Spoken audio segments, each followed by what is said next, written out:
दोस्तों आज की इस वीडियो में हम बात करने वाले हैं यूपी नीट काउंसलिंग की। क्या चॉइस फिलिंग की इम्पोर्टेंस, आपके रूल्स हैं, क्या आपके लेटेस्ट अपडेट हैं, उसके बारे में बात करने वाले हैं।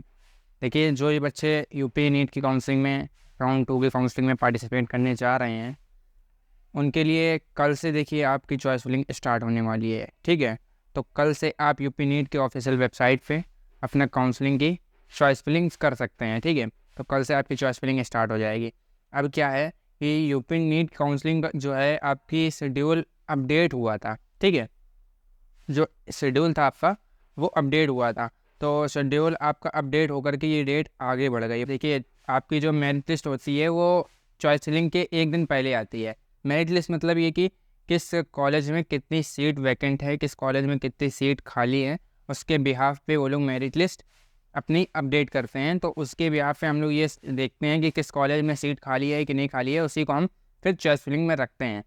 तो ये चीज़ें बड़ी इंपॉर्टेंट है। बाकी हम लोग ये देख लेते हैं कि सेकेंड राउंड काउंसलिंग में इंपॉर्टेंट अपडेट क्या है, इंपॉर्टेंट इन्फॉर्मेशंस क्या क्या है, रूल्स क्या क्या है, तो वो देख लेते हैं। ठीक है, सबसे पहले क्या है, मैं यहाँ पर यूपी नीट काउंसलिंग की ऑफिशियल वेबसाइट पे हूँ और यहाँ लेटेस्ट अपडेट पे आया हूँ। ठीक है, लेटेस्ट अपडेट मतलब यहाँ पर आप देखेंगे ये नोटिफिकेशन का ऑप्शन दिख रहा है, ये यहाँ पर व्यू मोर पे कर देंगे। व्यू मोर पे क्लिक करते ही ये आपका ओपन हो जाएगा और यहाँ आप देखेंगे time schedule for the first round of UP NEET PG 2024 counselling, यानी यूपी नीट की काउंसलिंग जो आपकी पीजी काउंसलिंग वो स्टार्ट का हो चुकी है। ठीक है, इसका शेड्यूल है। बाकी यहाँ देखेंगे important information regarding second round choice filling NEET UG 2024, ये आपकी कल आई है अपडेट। ठीक है, ये देख लीजिए 21/9/2024। सबसे पहले निजी क्षेत्र के मेडिकल, डेंटल कॉलेज, विद्यालय एवं MBBS VDS पाठ्यक्रम में प्रवेश हेतु इच्छुक अभ्यर्थी की सलाह दी जाती है कि चॉइस फिलिंग के पूर्व संबंधित कॉलेज के बारे में संपूर्ण जानकारी अपने स्तर पर प्राप्त करने के उपरांत ही चॉइस लॉक करें। यानी कि जो भी बच्चे जिस भी कॉलेज में चॉइस फिलिंग करना चाह रहे हैं, जिस भी कॉलेज को चॉइस फिलिंग में रखना चाह रहे हैं, उसके बारे में पूरी जानकारी ले लें कि वो कहाँ पर है, उसकी कितनी फ़ीस है, उसका क्या रूल्स हैं, सारी चीज़ें देख करके ही उनको अपने चॉइस फिलिंग में रखें। ठीक है, इनको जब चॉइस लॉक करेंगे तो आपको उनके बारे में सारी चीज़ें पता होनी चाहिए, तभी आप उनको रखें। ठीक है, निजी क्षेत्र के मेडिकल, डेंटल कॉलेजों को सीट पर प्रवेश हेतु इच्छुक अभ्यर्थी अल्पसंख्यक गैर, मतलब कि जो भी आपकी समस्या सारी चीज़ें हैं, यानी कि जो भी आपके नोटिफिकेशन है वो यूपी डिजमी और यूपी नीट काउंसलिंग में आपकी हो जाएगी, यहाँ पर अपडेट होगी। बाकी जो चॉइस फिलिंग है वो आपकी यूपी नीट काउंसलिंग पर होगी। ठीक है, जो जो बच्चे नीट यूजी काउंसलिंग में पार्टिसिपेट कर रहे हैं सेकेंड राउंड में, चाहे वो फर्स्ट राउंड की काउंसलिंग हो या सेकेंड राउंड की हो। फर्स्ट राउंड में अगर आपने पंजीकरण किया है, यानी आपने रजिस्ट्रेशन किया है, आपने सिक्योरिटी मनी जमा कर दिया है, आपके डॉक्यूमेंट पूरे वेरीफाइड है। ठीक है, सेकेंड राउंड का भी वही है कि अगर आपने सिक्योरिटी मनी वगैरह सारी चीज़ें जमा कर दी हैं, तभी आप चॉइस फिलिंग में बैठ पाएंगे, अन्यथा आप चॉइस फिलिंग में बैठ नहीं पाएंगे।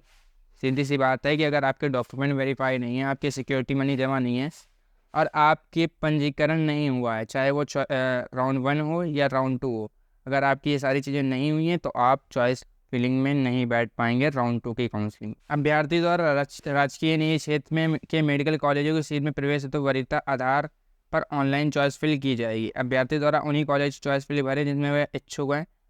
ऑनलाइन चॉइस फिलिंग की कोई सीमा निर्धारित नहीं है। ठीक है, तो ये समझ लीजिए कि ये है, इसमें ये दिया गया है कि आप वही कॉलेजेस को चॉइस फिलिंग में रखें जिनमें वो प्रवेश के लिए इच्छुक हैं, यानी कि जो बच्चे जो जिस कॉलेज में जाना चाह रहे हैं उन्हीं को अपनी चॉइस फिलिंग में रखें, अन्यथा उस कॉलेज को अपनी चॉइस फिलिंग में ना रखें, बिल्कुल भी मत रखें। क्योंकि अगर उनको रखेंगे तो वो दिक्कत आपके लिए आ जाएगी, क्योंकि फिर अगर आपको वो कॉलेज अलॉट हो गया तो आपको उसमें एडमिशन लेना पड़ेगा। क्योंकि राउंड 1 2 बेटा आपका फ्री एग्जिट होता है, लेकिन राउंड 2 आपका फ्री एग्जिट नहीं होता है। अगर आप इसमें जो आपको कॉलेज मिला है, अलॉट हुआ है, अगर आप उसमें एडमिशन नहीं लोगे तो आपका जो है सिक्योरिटी मनी जब्त हो जाएगी, वो फॉरफिट कर ली जाती है। ठीक है, तो ये बहुत अच्छे तरीके से देख लीजिएगा कि आप जिस कॉलेज को चॉइस फिलिंग में रख रहे हैं वो आपके हिसाब के हैं कि नहीं हैं, तभी उसको चॉइस लॉक करिएगा, वरना उसको चॉइस लॉक में मत रखिएगा।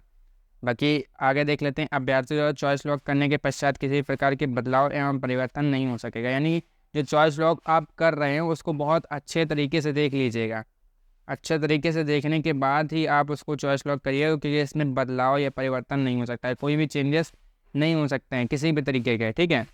प्रथम चक्र की काउंसलिंग में प्रवेशित ऐसे अभ्यर्थी जो द्वितीय चक्र काउंसलिंग में अपग्रेड करने के इच्छुक हैं वे कॉलेज पाठ्यक्रम में चॉइस ना भरें जिनके द्वारा प्रवेश लिया गया। यानी कि इसमें क्या किया है, इसमें क्या दिया गया है कि जो बच्चे जिन्होंने प्रथम चक्र की काउंसलिंग में पार्टिसिपेट किया था और उनको कॉलेज मिल गया था, अब उनको कॉलेज तो मिल गया लेकिन वो अपग्रेड कर दिया उन्होंने राउंड 2 के काउंसलिंग में, चॉइस फिलिंग में वो फिर से बैठना चाह रहे हैं, उनको वो कॉलेज पसंद नहीं आया, अच्छा नहीं लगा, उन्होंने अपग्रेडेशन पे डाल दिया।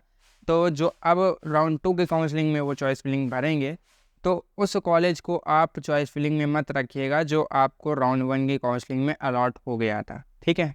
यानी कि आप उस कॉलेज को चॉइस फिलिंग में नहीं रखेंगे सेकंड राउंड वाले में जो आपको राउंड 1 की काउंसलिंग में मिल गया था, अन्यथा आपको वही फिर मिल जाएगा तो आपको कोई फ़ायदा नहीं होगा, ठीक है।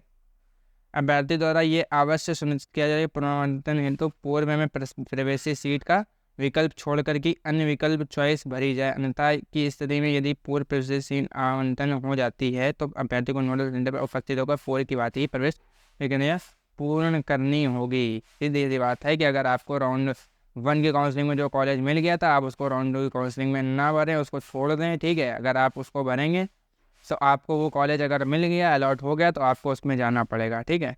अन्यथा नहीं जाता है तो आपकी जो भी सिक्योरिटी मनी है वो फॉरफिट कर ली जाएगी। यहाँ दिया गया है, देखिए, अभ्यर्थी द्वारा पुनर्वंटन हेतु दिए गए विकल्प के अनुसार यदि कोई अन्य सीट आवंटित हो जाती है तो पूर्व में आवंटित सीट स्वतः रिक्त होकर किसी अन्य अभ्यर्थी को आवंटित हो जाएगी। पुनर्वंटन न होने की दशा में अभ्यर्थी द्वारा पूर्व प्रवेशित सीट यथावत बनी रहेगी। सीधी सी बात है कि आपने जो कॉलेज आपको अलॉट हुआ था और आपने अपग्रेडेशन पे डाल दिया तो वो जो आपकी सीट थी वो स्वतः रिक्त हो जाएगी, यानी वो किसी और बच्चे को दे दी जाएगी, ठीक है। अगर आपको राउंड 2 के काउंसलिंग में अगर आपको कॉलेज नहीं मिलेगा तो वो आपके लिए यथावत बनी रहेगी, यानी कि वो आपको लिए आपकी ही रहेगी फिर। अगर आपको राउंड 2 की काउंसलिंग में सीट नहीं मिलती है तो वो आपकी सीट जो राउंड 1 में थी वो आपके लिए अभी भी है, लेकिन अगर आपको मिल जाती है तो वो स्वतः रिक्त हो जाएगी, वो किसी और बच्चे को दे दी जाएगी, फिर वो आपकी नहीं रहेगी, ठीक है। यहाँ पर दिया गया है कि अगर आप चॉइस फिलिंग कर रहे हैं तो उसको चॉइस लॉक करना बहुत ही ज़रूरी है। देखिए, अदर किसी में क्या होता है, CCC या NCC में जो होता है कि आपने अगर चॉइस फिलिंग की और चॉइस लॉक नहीं की हो तो ऑटो लॉक हो जाती है, लेकिन इसमें ऑटो लॉक का कोई भी ऑप्शन नहीं है। यहाँ पर आपको चॉइस फिलिंग की है तो चॉइस लॉक करनी पड़ेगी। बाकी दोस्तों, आज की वीडियो यहीं तक ही, मिलते हैं किसी और नेक्स्ट वीडियो में। कोई भी डाउट है, कोई भी क्वेरी आ रही है, नीचे कमेंट बॉक्स में कमेंट करें, या गूगल फॉर्म दिया गया आप उसमें फिल कर सकते हैं, व्हाट्सअप नंबर दिया गया आप उसमें कनेक्ट कर सकते हैं, तुरंत आपकी जो भी क्वेरी है वो सॉल्व कर दी जाएगी। बाकी नेक्स्ट वीडियो मिलते हैं, तब तक के लिए बाय बाय।